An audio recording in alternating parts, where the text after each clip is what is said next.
This is our 24-foot tiny house on wheels. It's 192 square feet, and as you can see right now, it's a little bit of a mess because this was the day that we got back from our trip to Puerto Rico.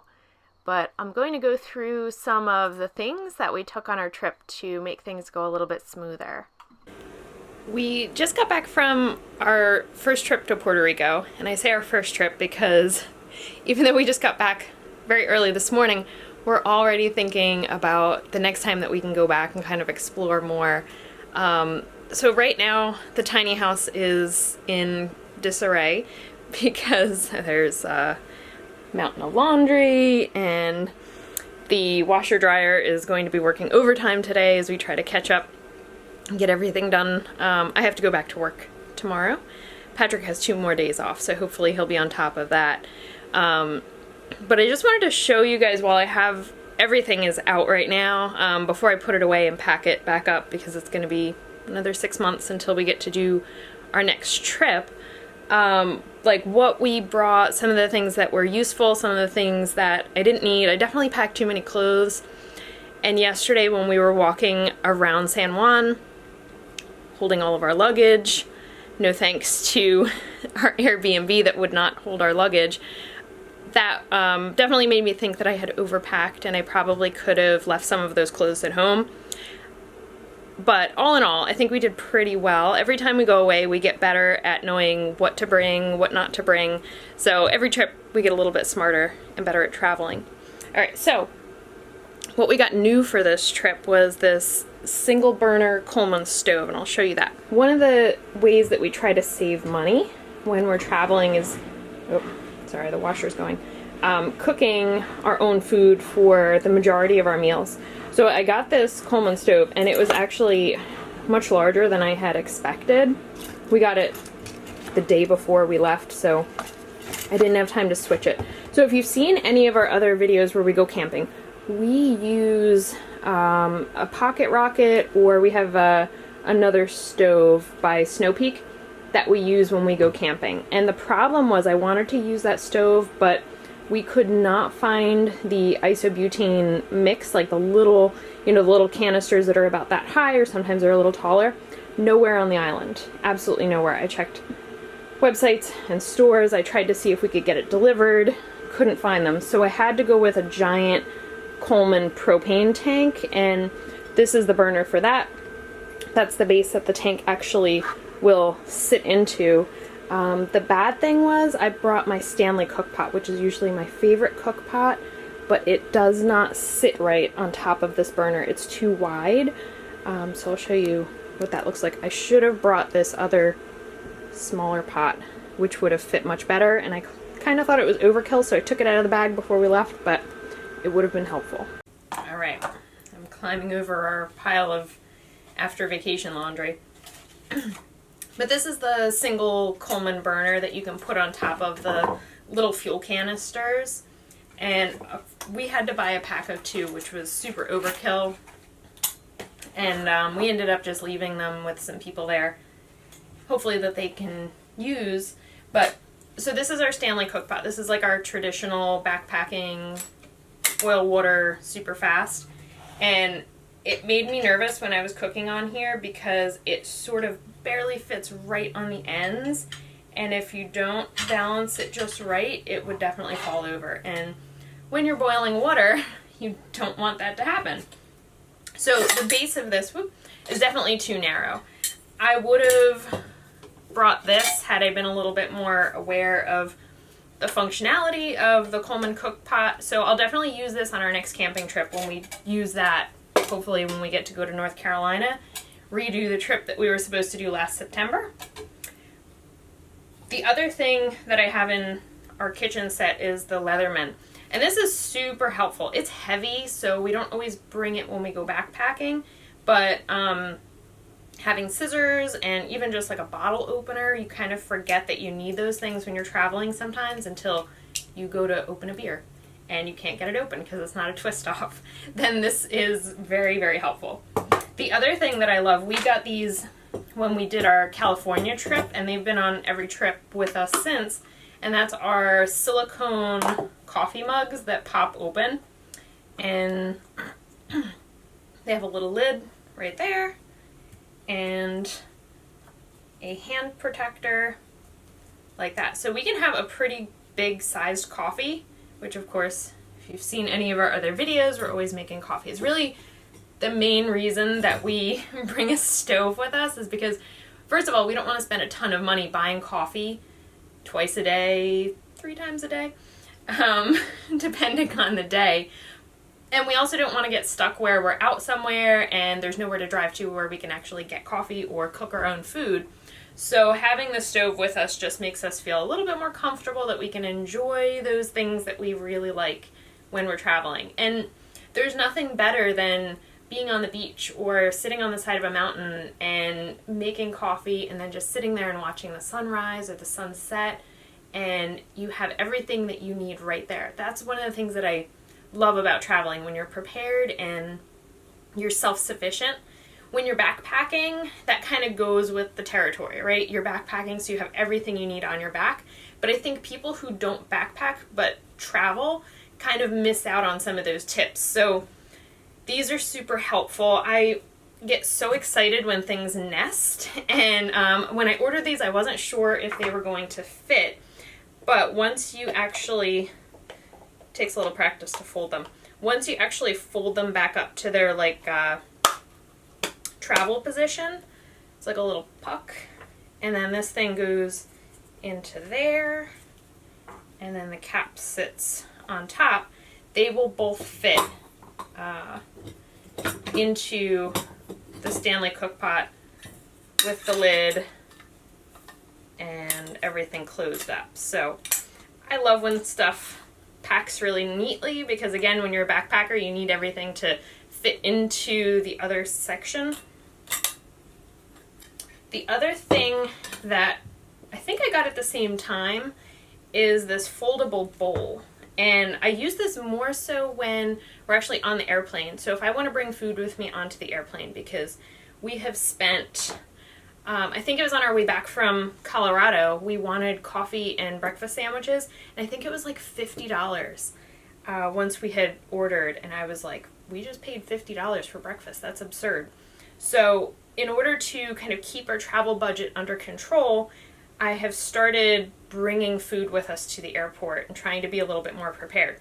So if you travel with food, and I don't like to use disposable containers. It's one of the things that really bothers me when I'm traveling, is especially in Puerto Rico, there's a lot of single-use utensils, there's a lot of styrofoam plates, a lot of things that go into the trash. And beforehand, when we were doing our research, one of the things that we heard was that Puerto Rico is an island and they're not super great about recycling. It really bothered me because we would get plastic water bottles with almost all of our meals. You were given a drink with it. And my Spanish is not good enough to say like, no, that's okay, we have water. Like, we always have our Nalgene with us, so we already have our own water. Sometimes it worked, but most of the time it didn't. They kind of give you the water bottle automatically. And then you have this bottle of water, and when you go to get rid of it, there's no recycling anywhere. So we had like bottles piled in the back of the rental car for a couple days, and then finally we were just like, we have to get rid of this. So we ended up throwing it in the trash, and it was like a painful experience for me to throw something that's recyclable into the trash. So Puerto Rico really needs to, I know they have other issues, but they really need to get a handle on the recycling, and even compost. Compost would work so well there. So one of the things that we like to do is reusable coffee cups whenever possible, and these kind of foldable bowls, so that I can have a sandwich that we're taking on the plane, and I can kind of put or 2 halves of a wrap in here, which we'll often get right before we go away. I can seal that and take this with me to the airport, and then once we eat it, you just fold it back down, and I can stick it into the side of my travel bag without it taking up much space at all. Like that. It's a little bit heavy, so I tend to not bring this if we're backpacking. I just use our regular plastic bowls, which I don't even know where they are right now. They are somewhere. I think they ended up in Patrick's bag when we were like shoving everything in to do the repack.